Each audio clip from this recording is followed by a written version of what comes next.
There are more than 29,000 federal employees in the state of Utah, with 17,000 in the Ogden-Clearfield area. All have either been furloughed or are working without pay.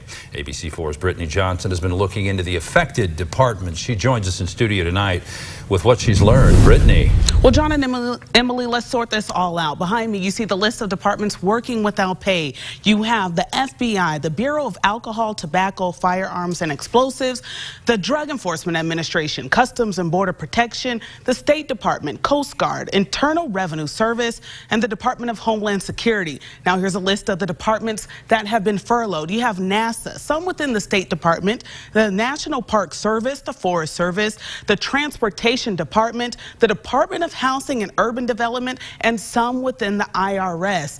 Tonight, we also look at how this is affecting your children and where you can turn to for help. Many Utahns wondering tonight how the partial government shutdown affects our state. Here's the breakdown, starting with schools. Educators are wondering how they are going to continue feeding your children. Ultimately, we are comfortable through January 31st. We start getting a lot more nervous come February 1st. Come February, schools will have to figure out where to get the money to continue serving meals, whether that means reaching into emergency funds or pulling money from other programs. We spoke with Canyon School District about this issue. They serve about 16,000 lunches a day. This doesn't only impact the free and reduced kids, this would impact everybody. It's a much more dire circumstance for our charter schools and our care centers who may not have that additional funding available.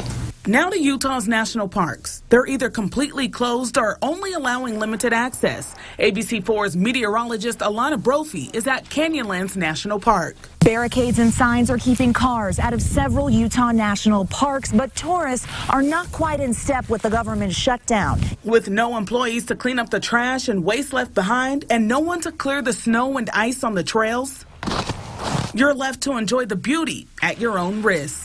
We've got grown men in Washington, D.C. that they don't care about us.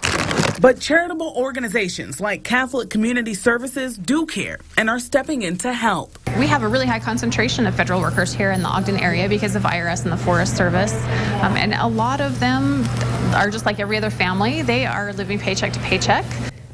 If you are a federal worker in need, you can visit Catholic Community Services Food Pantry on Tuesday, Thursday, and Saturday mornings, and special evening hours will also be held this Thursday. The information is on our website, abc4.com. John?